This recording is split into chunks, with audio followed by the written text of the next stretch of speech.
अल्हम्दुलिल्लाहि रब्बिल आलमीन वस्सलातु वस्सलामु अला सय्यिदिल अंबिया वल मुरसलीन अम्मा बाद फ़ाऊज़ु बिल्लाहि मिनश शैतानिर रजीम बिस्मिल्लाहिर रहमानिर रहीम। पिछले दर्स में हमने मबी के हवाले से चंद बातें, उसके अहकाम कि अगर कमी आ जाए, ज़्यादती आ जाए तो क्या हुक्म होगा। कब्ज़े के हवाले से कुछ बातें थीं, वकीली और मौज़ूनी चीज़ों की।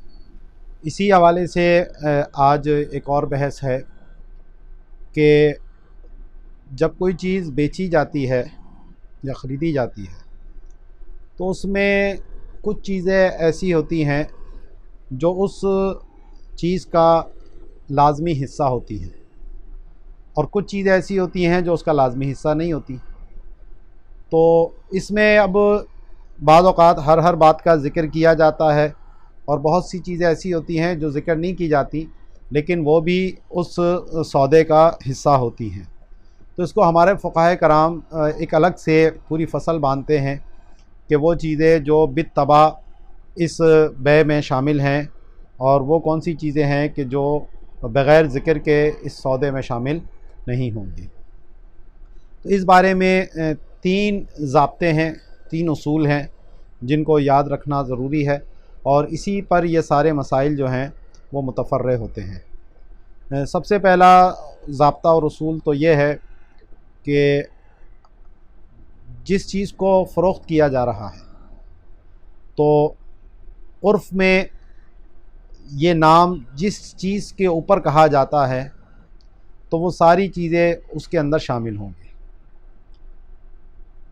मिसाल के तौर पर अब घर बेचा गया है तो अब घर जब लफ्ज़ कहा जाता है, अरबी ज़बान में लफ्ज़ दार कहा जाता है, तो ये किन चीज़ों से मिलकर बनता है। तो अब उसके जो भी लवाज़िमात होंगे उसमें हर एक का अलग अलग ज़िक्र करना ज़रूरी नहीं है। दूसरा इसमें ज़ाब्ता यह है कि हर वो चीज़ जो उस मबी के साथ, उस सब्जेक्ट मैटर के साथ, जो चीज़ फ़रोख्त की जा रही है उसके साथ ऐसा मुत्तसिल है कि उसको इत्तिसाल करार हासिल है। यानी उसको जो उस मबी के साथ मुत्तसिल है तो इसलिए नहीं है कि उसको उससे जुदा किया जाए, बल्कि वो उसी के साथ रहने के लिए ही उसको उसके साथ मुत्तसिल किया गया था। तो ऐसी चीज़ भी जो है वो बै में शामिल होती है, चाहे उसको ज़िक्र किया जाए या ना किया जाए। और तीसरा ज़ाब्ता इसमें यह है कि जो इन दोनों के मासिवा है, अगर वो उसके हुकूक और मराफ़िक में से है, उसके आसाइशों में से है, तो फिर अगर उसको ज़िक्र किया जाएगा तो वो शामिल होगा, वरना वो शामिल चीज़ें नहीं होंगी। अब सबसे पहली बात, जो मबी का नाम जिसको उर्फ़ में शामिल हो। अब मिसाल के तौर पर एक कार ख़रीदी। अब कार किस चीज़ का नाम है? उसमें बॉडी भी होगी, उसमें इंजन भी होगा, उसमें स्टीयरिंग भी होगा, उसमें व्हील्स भी होंगे। ये सारी चीज़ें मिलकर ही एक कार कहलाती है। अब इसमें आपको ये कहने की ज़रूरत नहीं है कि जनाब ये टायर भी ख़रीदता हूँ या ये इंजन भी ख़रीदता हूँ। आपने कार का सौदा किया तो ये सौदा इन तमाम चीज़ों को शामिल होगा। इसी तरह जब आप घर ख़रीदते हैं कोई, तो घर ज़ाहिर सी बात है कि अब उसमें ज़मीन भी है और तामीरात, जो बिल्डिंग बनी हुई है वो भी इसके अंदर शामिल है। अब उसके अंदर खिड़कियां भी होंगी, दरवाज़े भी होंगे, ये सारी चीज़ें जो है वो उसके साथ शामिल होंगी। और ऐसे ही और बहुत सारी चीज़ें हैं कि जिसमें हम इस ज़ाब्ते को देखते हैं कि हर चीज़ को अलग से ज़िक्र नहीं किया जाता। जब आप कोई सूट ख़रीदते हैं, कपड़ा ख़रीदते हैं सिला हुआ, तो उसमें ज़ाहिर बटन भी लगे होंगे, बुकरम भी लगी होगी, ये सारी चीज़ें मिलकर ही वो एक तैयार शुदा सूट कहलाता है। उसमें अलग से इन चीज़ों को ज़िक्र करने की ज़रूरत नहीं होती कि जनाब ये कहा था, ये नहीं कहा था। आप एक चश्मा तैयार ख़रीदते हैं, उसमें फ्रेम भी है, उसमें शीशा भी है, मिलकर ही वो चश्मा बनेगा, उसके बगैर तो वो चश्मा नहीं कहलाएगा। तो ऐसी ही बहुत सारी चीज़ें, आप इसको इस ज़ाब्ते को सामने रखेंगे तो ये बहुत सारी मिसालें आप ख़ुद इसकी निकाल सकते हैं। दूसरी बात जो ये कही कि उसको इसके साथ, मबी के साथ इत्तिसाल करार हो, यानी वो मबी के साथ मुत्तसिल हो उससे जुदा ना होती हो, और उसको जुदा करने के लिए उसके साथ नहीं रखा गया। अब इसमें बहुत सारी चीज़ें आपकी आ जाएंगी। आपने घर ख़रीदा तो पानी की एक टंकी लगी हुई है ऊपर, तो अब ये पानी की टंकी का जिक्र आपने किया ही नहीं, तो ये पानी की टंकी शामिल होगी या नहीं? अब ज़ाहिर है पानी की टंकी जो लगाई जाती है उसका इत्तिसाल उसके साथ इत्तिसाल करार है, इसलिए नहीं है कि वो टंकी बार बार अलग से हटा के रखी जाए, वो एक ही दफ़ा लगती है, लग गई। इसी तरह बिजली की फ़िटिंग्स होती हैं सारी, तो ये बिजली की फ़िटिंग्स जो हैं ये भी ज़ाहिर है कि दीवारों वगैरह से हट कर रही है, लेकिन क्या ये इसमें शामिल होगी? बिल्कुल शामिल होगी, क्योंकि इसका इत्तिसाल भी इत्तिसाल करार है। इसी तरह ये सैनिटरी फ़िटिंग्स होती हैं, नलके लगे हुए हैं, वॉश बेसन लगे हुए हैं, ये इस टाइप की जो चीज़ें होती हैं जो घर में बनी हुई होती हैं और फिक्स होती हैं, तो ये सब भी इस सौदे का हिस्सा होंगी, चाहे इसका जिक्र किया हो या ना किया हो। इसी तरह किचन कैबिनेट्स बनी होती हैं। अब ज़ाहिर है किचन के अंदर जो अलमारियाँ बनी हुई हैं फिक्स हैं ये, और ये इसलिए नहीं है कि इनको निकाला जाता, अलग किया जाता है। अब आपने घर का सौदा किया और उसमें यह जिक्र नहीं था कि भाई ये किचन भी लूँगा, ये कैबिनेट भी। अब बेचने वाले साहब वो अलमारियाँ खोलने लग गए, भाई आपने तो इसका जिक्र नहीं किया था, तो उनको ये कहा जाएगा जनाब आपने ये जो लगाई थी इसलिए थोड़ी थी कि हटाई थी। अगर आपको ये सौदे में शामिल नहीं करनी थी तो आप इसको इस वक्त जिक्र करते कि ये अलमारियाँ मैं लेके जाऊँगा अपनी, तो ये शामिल होगी नहीं होगी। तो इस तौर पर कि जिसका इत्तिसाल करार है मबी के साथ, तो वो सौदे में ख़ुद ब खुद शामिल होता है। पंखे या ये जो बल्ब हैं ये हमारे उर्फ़ में शामिल नहीं होते, ठीक है ना। ये पंखे उतार के ले जाते हैं, बल्ब उतार के ले जाते हैं, इनका इत्तिसाल करार नहीं है, क्योंकि ख़राब होने वाली चीज़ें होती हैं, ख़राब हो गई दूसरी चेंज कर ली। ये कंज्यूमेबल चीज़ें होती हैं, इनमें ख़राबी होती है फिर ले जाते हैं दूसरी। इसी तरह LED वगैरह दीवार में फ़िक्स की हुई है, अब आप कहें ये तो इत्तिसाल करार है, तो इत्तिसाल करार नहीं है ये, इसको भी हटा के दूसरी जगह कहीं ले जाते हैं और चेंज करते रहते हैं। तो ये चीज़ें, लेकिन बिजली की फ़िटिंग जैसे मैंने की, नलके कहे, इसी तरह और वॉश बेसन्स हो गए, WC हो गई, ये सारी जो इस टाइप की चीज़ें, या किचन कैबिनेट्स हो गई, या इसी तरह वो कोई अलमारी जो फ़िक्स हुई है दीवार के अंदर, तो ये सब जो है वो उस सौदे का हिस्सा होंगी। इसमें एक तीसरी चीज़ ये भी है कि कुछ चीज़ें हैं कि जो मुनफसिल होती हैं, मुत्तसिल नहीं होती, लेकिन उर्फ़ और आदत अगर उसके इत्तिसाल पर है, उसको सौदे का हिस्सा समझा जाता है, या किसी ऐसी मुत्तसिल चीज़ का वो हिस्सा है कि उसके बग़ैर उससे फ़ायदा ही नहीं होगा। जैसे ताले हैं, अब वो ताले की चाबी, अब चाबी तो उसके साथ मुत्तसिल नहीं है, लेकिन जो घरों के अंदर डोर लॉक जो होते हैं, ज़ाहिर है कि वो चाबी से ही खुलेंगे, उसके बगैर उस ताले की क्या कोई फ़ायदा नहीं। अब वो चाबी अगरचे मुत्तसिल नहीं है, लेकिन क्योंकि वो ताला जो है वो दरवाज़े के साथ मुत्तसिल है और उससे फ़ायदा इस चाबी के बगैर नहीं लिया जाएगा, तो ये चाबी भी आपको देनी पड़ेगी। अब ये नहीं कह सकते नहीं जनाब चाबी की कब बात हुई थी, भाई एक बाहर मेन गेट की चाबी दूंगा, बाकी सारी चाबियाँ खुद लो। जब ताला उसमें लगा हुआ है और चाबी आपके पास मौजूद है, तो फिर वो चाबी आपको देनी होगी, क्योंकि वो भी उस सौदे का हिस्सा है। इसी तरह कुछ चीज़ें हैं कि जो मुत्तसिल नहीं हैं, लेकिन उर्फ़ में उनको शामिल माना जाता है।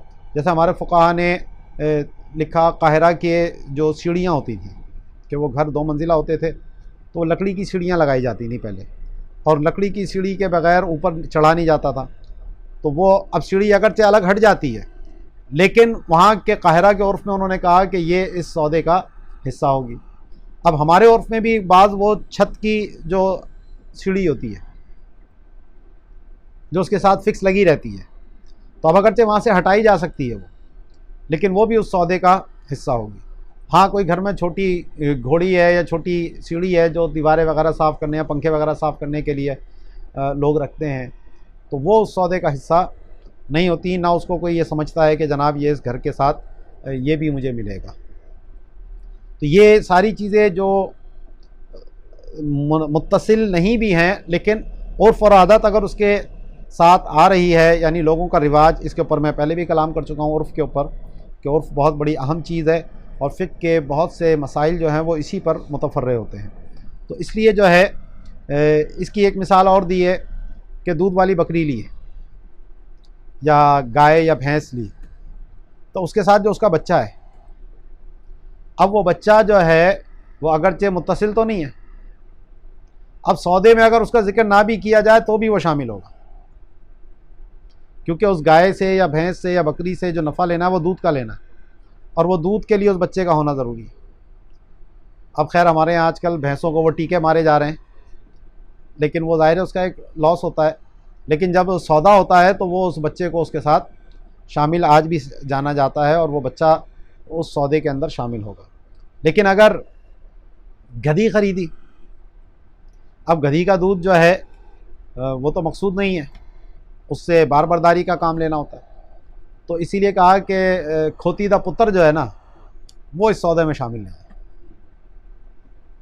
अगर किसी ने खोती ख़रीदी है, गधी ख़रीदी है, तो उसके साथ उसका बच्चा भी था, तो जब तक वो ज़िक्र नहीं करेगा कि ये बच्चा भी मुझे लेना है, तो उस वक्त तक वे इस सौदे में शामिल नहीं है। लेकिन अगर गाय है, भैंस है, बकरी है, तो वो फिर इस सौदे के अंदर शामिल होगी।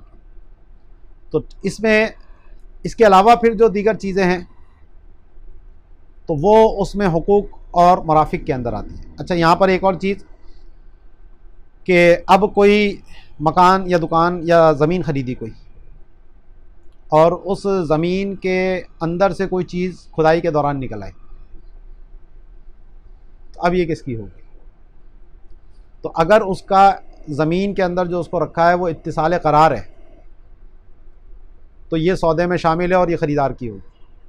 और अगर कोई चीज़ महफूज करने के लिए ज़मीन में रखी थी, कोई ख़जाना दबाया था, कोई जेवर दबाए थे, कोई पैसे सोने चांदी के सिक्के होते थे वो दबाए थे, और वो खुदाई के दौरान निकले, तो ये सौदे में शामिल नहीं होंगे, ये बेचने वाले के हैं।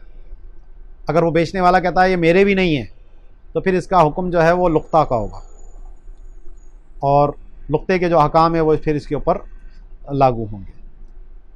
अब कोई प्लॉट लिया, अब उस प्लॉट में से कोई मादनियात निकल आई, कान निकल आई या ऑयल निकल आया, आजकल तो बहुत बड़ी कीमती चीज़ है। अब ये जो ज़मीन के साथ मुत्तसिल थे, ये कुदरती तौर पर थे, और ये इत्तिसाल करारी था इसके साथ, तो ये सौदे में शामिल होगी। बेचने वाला अब ये नहीं कह सकता कि जी मुझे नहीं पता था कि मेरी ज़मीन इतनी कीमती है, और मैंने तो ज़मीन बेची थी, ये थोड़ी तुम्हें कान बेची थी, या मैंने तुम्हें ये तेल का कुआं थोड़ी बेचा था। तो ये सब सौदे में शामिल हो गया। अब जो भी निकला वो उसकी नसीब है, क्योंकि इसका इत्तिसाल जो था वो इत्तिसाल करार था। इसी तरह अगर ज़मीन बेची, उसमें दरख्त लगे हुए हैं, तो अब ये दरख्त अगर ज़मीन के अंदर गड़े हुए हैं तो ये भी इत्तिसाल करार होता है। ज़ाहिर दरख्त जो लगाए जाते हैं वो दवाम के लिए होते हैं, ये थोड़ी है कि आज यहाँ है कल वहाँ है, निकाल के इधर से उधर मुंतकिल कर दिए। तो इसलिए अब अगर कोई घर ख़रीदा, उसमें कोई लॉन था और उस लॉन में दरख्त लगे हुए थे, तो चाहे उनका ज़िक्र किया हो या ना किया हो, ये सब भी उस सौदे का हिस्सा होंगे, और बेचने वाला जो है वो देने पर उस पर लाजिम है कि ये ख़रीदार के हवाले करेगा। हाँ, अगर कोई दरख्त बिल्कुल सूख चुका है, लकड़ी बन गया है कि वो लकड़ी की हैसियत उसकी है, तो उसका फिर मामला जो है वो ज़ाहिर है कि जब सूख चुका है तो अब वो इत्तिसाल करार के उसमें नहीं है, और वो काट कर जो है वो बेचने वाला जो है वो उसको अपने साथ ले जा सकता है, क्योंकि ये मामला जो है अब वो उस दरख्त की तरह नहीं है। इसी तरह दरख्त से मुराद वही है जो पौधे भी अगर इसमें हैं, जैसे क्यारी के अंदर गुलाब के पौधे लगे हुए हैं, मोतिये लगे हुए हैं, जो ज़मीन के अंदर गड़े हुए हैं, तो उनका भी इत्तिसाल करार ही होता है, और ये भी जो है उस सौदे के अंदर शामिल होंगे। हाँ, अगर गमले रखे हुए थे और गमलों के अंदर पौधे लगाए हुए थे, तो जाहिर है कि ये गमले जो रखे हुए हैं ये इत्तिसाल करार नहीं है। बाज़ औक़ात कुछ छोटे दरख्त भी ऐसे होते हैं जो गमलों में लगा लिए जाते हैं, उगा लिए जाते हैं। तो अब ये कहें जी ने आपने तो कहा था दरख्त भी शामिल है, तो ये दरख्त का क्या हुक्म है? तो इस दरख्त का क्योंकि उसके साथ इत्तिसाल करार नहीं है, तो इसलिए ये सौदे के अंदर शामिल नहीं होगा। और ये बेचने वाला वहाँ से उठाकर ले जा सकता है। हाँ, अगर ख़रीदार ने कह दिया था कि जनाब ये पौधे भी मैं लूँगा, तो फिर ज़ाहिर है वो सौदे का हिस्सा बन जाएंगे, लेकिन अगर ज़िक्र नहीं है तो फिर वो उसमें शामिल नहीं होंगे। तो इसी में और बहुत सारी मसाइल जो है वो मुतफर्रे होते हैं, और बाज़ लोग फिर झगड़े भी हो रहे होते हैं। अब जैसे कार ख़रीदते हैं तो कार के अंदर बाज़ औक़ात वो एक कपड़ा गिलाफ़ है, वो उसके साथ कहते हैं जी ये भी मुझे दो, या गाड़ी के अंदर कुछ डेकोरेशन की चीज़ें लगी हुई होती हैं खूबसूरती के लिए, सीट कवर ऊपर से अलग से, एक तो होता है सीट कवर जो बिल्कुल मुत्तसिल होता है उसके साथ, तो वो तो उस सौदे में शामिल होगा, लेकिन एक ऊपर से सीट अलग से लगाई हुई है, वो ज़ाहिर है कि उस खूबसूरती के लिए लगी होती है, वो इत्तिसाल करार भी नहीं है उसका, और ये उर्फ़ में उसको शामिल भी नहीं माना जाता। इसी तरह गाड़ी के जो धूप से बचने के पर्दे लगाए हुए होते हैं बाज़ औक़ात, तो वो भी उसका हिस्सा नहीं होते। लेकिन कुछ चीज़ें जो गाड़ी के साथ आती हैं, यानी जब कंपनी गाड़ी देती है तो उसके साथ टूल किट होती है, एक जो एक्स्ट्रा व्हील होता है, वो भी स्टेपनी जो है वो दी जाती है, तो ये उसके अंदर शामिल होती है। ये उर्फ़ की वजह से, तो उर्फ़ में स्टेपनी है और जैक है, पाना है, तो ये क्योंकि गाड़ी के साथ भी ये चीज़ें आती हैं, और टूल किट्स जो आती है, टूल्स के जो सामान होता है वो भी आती हैं, तो उर्फ़ में फिर इसको शामिल समझा जाता है कि गाड़ी के साथ ये चीज़ें जो है वो दी जाती हैं। इस तरह व्हील कैप लगे हुए होते हैं गाड़ी के ऊपर खूबसूरत, तो वो भी उस गाड़ी का हिस्सा ही होते हैं, और वो व्हील कैप निकालने की उसको इजाज़त नहीं होगी। इसी तरह ये भी नहीं है कि जनाब जब गाड़ी बेची थी उस वक्त टायर नए लगे हुए थे, अब वो निकाल कर पुराने टायर लगा दे, इसकी भी इजाज़त नहीं होगी, क्योंकि टायर उस गाड़ी का हिस्सा थे ये उस वक्त, और जिस हालत में दिखाई थी उसी हालत में आप उसको फ़रोख्त करेंगे। ठीक है, तो इसमें बहुत सारे मसाइल, आप इसी पे गौर करते चले जाएंगे तो ख़ुद ही इसमें मुतफर्रे होते जाएंगे। हाँ, हुकूक और मराफ़िक की मैंने बात की, तो इसमें जो कुछ चीज़ें हैं कि जो आज हमारे उर्फ़ में इसको समझा जाता है, जैसे पानी की लाइन्स होती हैं। पानी की लाइन आपने ज़ाहिर है कि बाहर से लेकर उसको अपने कनेक्शन लिया हुआ है, तो ये उस घर के साथ ही माना जाता है। अगरचे अब ये हुकूक और मराफ़िक के अंदर आता है पानी का मामला, लेकिन आज हमारे उर्फ़ के अंदर जब कोई घर बेचा जाता है या ख़रीदा जाता है तो उसके जितने भी कनेक्शंस होते हैं, वाटर कनेक्शंस हो गए, बिजली का कनेक्शन हो गया, गैस का कनेक्शन हो गया, ये सब भी उसके साथ ही शामिल माने जाते हैं। वो ये नहीं कहेगा जनाब ये गैस का कनेक्शन मेरा, मैं लेके जा रहा हूँ। टेलीफोन पहले होते थे, टेलीफोन मुंतकिल होते थे, टेलीफोन नाम पे होता था, घर के नाम नहीं होता था, तो वो उसमें फिर लोग क्या करते थे, अपना टेलीफोन जो है वो मुंतकिल कर लिया करते थे। आज तो खैर बहुत ही कम, शाज़ व नादिर किसी के घर पे लैंडलाइन अब हैं और इसमें ये मसाइल हैं, वरना पहले ये मसला इसके अंदर दरपेश आता था। पानी की मोटर का एक मसला दरपेश आता है। अब पानी की मोटर अगर उसके साथ है तो हमारा उर्फ़ ये है कि ये उसके अंदर शामिल होती है, क्योंकि ज़ाहिर है पानी ऊपर टंकी पे चढ़ाना है, खींचना है, तो ये जो भी फ्लैट वगैरह या घर वगैरह जो भी बेचे जाते हैं, तो ये उसके बग़ैर जो है ये इससे इंतफ़ा मुमकिन नहीं होता, तो इसलिए ये पानी की मोटर भी इसके अंदर शामिल मानी जाएगी, चाहे उसका ज़िक्र किया हो या ना किया हो। बाज़ औक़ात या बोरिंग लगी हुई है, बोरिंग की मोटर बहुत महंगी महंगी भी आती हैं, तो ज़ाहिर है कि उस बोरिंग का फ़ायदा पानी के साथ है जब, तो इस बोरिंग के बगैर तो पानी का फ़ायदा ही नहीं है मोटर के बगैर, तो इसलिए ये मोटर भी जो है वो उस बोरिंग का हिस्सा होगी और उसके साथ उसको शामिल माना जाएगा। ठीक है, तो ये तकरीबन मसाइल हमारे सामने इसके क्लियर हो जाते हैं। यहीं से मसला ये निकलता है कि अगर किसी ने खेत बेचा तो खेत पर जो फसल लगी हुई है, इस फसल का ज़ाहिर ज़मीन के साथ जो इत्तिसाल है वो इत्तिसाल करार नहीं है। ये फसल इसीलिए लगाई गई है कि इसको जब पक जाएगी तो काट लिया जाएगा, तो ये फसल जो है वो उस सौदे का हिस्सा नहीं होती, क्योंकि अगरचे ज़मीन के साथ मुत्तसिल है लेकिन ये इत्तिसाल करार नहीं है। हाँ, अगर ख़रीदार ये कहेगा जनाब फसल समेत ख़रीदता हूँ, तो फिर ये फसल उसकी हो जाएगी। ऐसे ही अगर दरख्त ख़रीदा और दरख्त के ऊपर फल लगे हुए हैं, जैसे बागात की बै हो रही है और उस बाग में अभी फल लगा हुआ है, तो ये फल भी जो है सौदे का हिस्सा नहीं है, क्योंकि ये जो दरख्तों पे फलों का इत्तिसाल है, ये भी इत्तिसाल करार नहीं है। ज़ाहिर है जब फल पक जाएंगे तो इन फलों को तोड़ लिया जाएगा। हाँ, अगर ख़रीदार ये कह देगा कि जनाब ये फल भी मेरे, तो फिर ये फल उसके होंगे। बसूरत दीगर ये बेचने वाले के हैं, और बेचने वाले को फिर कहा जाएगा कि आप अपने फल तोड़िए और दरख्त या ज़मीन जो है वो फिर मालिक के हवाले की। तो ये भी इसी कबील से ही इन मसाइल का ताल्लुक़ भी आता है।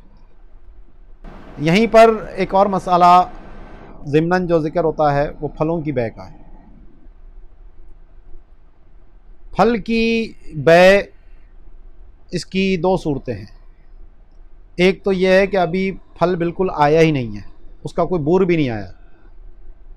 पहले होता है ना, एक फूल सा निकलता है, वो फूल झड़ता है तो फिर छोटा सा फल एक होता है, फिर वो फल बढ़ना शुरू होता है, फिर एक वक्त तक बढ़ता है, फिर उसके बाद बढ़ोती उसकी बंद हो जाती है और फिर वो पकने का अमल उसके अंदर शुरू होता है। तो अब ये जो फल बेचे जा रहे हैं, या तो वो फल निकल चुके हैं, ज़ाहिर हो चुके हैं, या अभी ज़ाहिर भी नहीं हुए। अगर वो फल ज़ाहिर नहीं हुए तो ये मादूम की बै है, क्योंकि जिस चीज़ का अभी वजूद ही नहीं है। तो पीछे मैंने आपको बताया था कि माल की तारीफ़ क्या है, वो ऐन हो, यानी जिसका खारिज में वजूद हो। तो अब वो फल तो अभी है ही नहीं, इसका तो कोई वजूद ही नहीं है। तो अगर वो फल पहले से ही बेच दिए गए, जैसे बदकिस्मती से आज हमारे माशरे में यही राइज है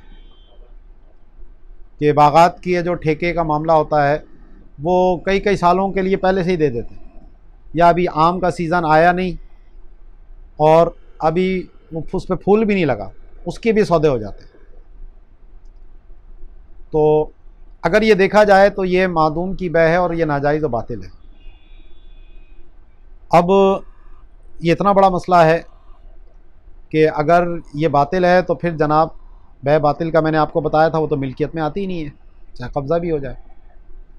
अब जब ख़रीदार ने बै बातिल की और उस पर कब्ज़ा भी किया तो उसकी मिल्कियत में नहीं, जब उसकी मिल्कियत में नहीं तो उसने आगे फ़रोख्त किया तो वो उसकी मिल्कियत में भी नहीं आएगा, उसने आगे फ़रोख्त किया उसकी मिल्कियत में भी नहीं आया। पहुँचते पहुँचते हम तक पहुँचा, इफ्तारी में हम खा रहे हैं खरबूजे, तरबूज खा रहे हैं, सेब खा रहे हैं, आम खा रहे हैं। खैर आम तो अभी नहीं है, खजूर तो खाते ही हैं। तो अब ये जो हम चीज़ें खा रहे हैं, और खजूर तो सवाब समझ के भी खा रहे हैं, सुन्नत है ये, तो क्या ये अगर इस तौर पे ये चीज़ ख़रीदी गई है तो ये तो हमारी मिल्कियत में ही नहीं आई, और जब मिल्कियत में नहीं आई तो फिर हमारे लिए इसका खाना कैसे हलाल होगा। तो अब ये पूरा मुआशरा इसके अंदर मुलव्विस हो रहा है। बात एक दो चार की नहीं है, हज़ारों की नहीं है, लाखों करोड़ों की बातें यहाँ। तो ये एक बहुत बड़ी हरज की सूरत है। इसीलिए हमारे जो आजकल के उलमा हैं, और अल्लामा इब्न आबिदीन शामी के दौर में भी ये बात थी, तो आपने इस मसले को कहा कि इसको बै सलम के साथ मुल्हिक किया जाए, क्योंकि मैंने आपको पहले भी बताया था कि मादूम की बै दो सूरतों में जायज़ है, एक बतौर सलम के और एक बतौर इस्तिस्ना के। तो अब यहाँ पर सलम की शराइत अगरचे नहीं है, क्योंकि सलम में तो कैले मालूम और वज़ने मालूम चाहिए। अब यहाँ बाग में कितना फल आएगा पता ही नहीं है, और ऐसी सूरत में अगर इसको सलम के साथ मुल्हिक ना किया जाए, ये दलालतन इसको सलम करार दिया जाए, और अल्लामा ग़ुलाम रसूल सईदी रहमतुल्लाह ताला अलैह ने भी यही कॉल किया इसको, और इसी कॉल को इख्तियार किया। तो इसके अलावा हमारे लिए बचत की कोई और सूरत नहीं है। अगर इसको सलम के साथ मुल्हिक ना करार दें तो फिर तो सब का जो है वो माले बातिल खाना लाजिम आ जाएगा, एक बहुत बड़ी तादाद। यानी ये मसला सिर्फ आवाम का नहीं, ख़वास का भी है। आज का चाहे कोई पीर हो या मुरीद हो, खजूर से रोज़ा तो सभी खोल रहे हैं। जो सूफ़ी साहब हैं तो वो भी खजूर से रोज़ा खोल रहे हैं। तो अब ये खजूरे के जो सौदे हुए हैं वो कैसे हुए हैं?